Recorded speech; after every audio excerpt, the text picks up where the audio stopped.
Tensions grew again today on the Korean peninsula, with reports the North has loaded 2 medium-range missiles onto mobile launchers. South Korean media said they were hidden on the east coast. Meanwhile, South Korea deployed 2 warships armed with missile defense systems. We have a report from John Irvine of Independent Television News. It's a rare sight. The legendary spy plane, the U-2. It may be an icon of the Cold War, but here it's no relic. Ironically, it's still operational in the one place where that war persists. 3 of them fly out of this US base near Seoul. They can get into and out of hostile airspace within minutes. North Korea is just 50 miles from here, and this is a U-2 returning from a surveillance mission. The aircraft that was the tripwire for the 1962 Cuban Missile Crisis is now monitoring the North Korean missile crisis. The North Koreans are maintaining the familiar aggressive posture. Today they released more pictures of Kim Jong-un. At one point he picks up a handgun himself. Later he watches as a huge exercise unfolds. The impression given is that North Korea is preparing to fight, whether it be on land or at sea.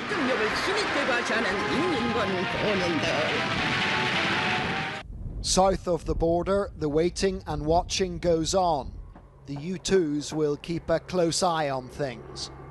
Also today, countries with diplomats in North Korea said the government warned them their safety could not be guaranteed if conflict breaks out. About 24 countries have diplomatic missions in Pyongyang. There were new questions today about what university police knew about the suspected Colorado theater gunman before last summer's attack. Court documents made public late yesterday revealed James Holmes' psychiatrist warned University of Colorado Denver campus police that he was dangerous and had homicidal thoughts. That warning came more than a month before the July 20th shootings that killed 12 people. Operators of 149 airport control towers slated for closure across the country gained temporary reprieves today. The Federal Aviation Administration was due to start closing them tomorrow because of government spending cuts, but a host of legal challenges has pushed back the shutdowns to mid-June. In China, authorities slaughtered more than 20,000 birds at a major poultry market after 6 people died from bird flu. 16 people have come down with a new strain of the virus, but so far there are no cases of human-to-human transmission. The bird cull in Shanghai was ordered after authorities found the H7N9 virus in pigeons being sold for meat in the market. Other poultry markets in the city will close tomorrow. Meanwhile, in the U.S., the Centers for Disease Control announced it is working on a vaccine in case one is needed. At least 47 people died in western India when an 8-story residential building collapsed. 70 others were injured. It happened Thursday evening on the outskirts of Mumbai. Indian authorities said the building was being constructed illegally and 4 of its floors already were occupied. Today, rescuers combed the debris looking for signs of life. More than 20 people still are missing. Bulldozers were being used in the search.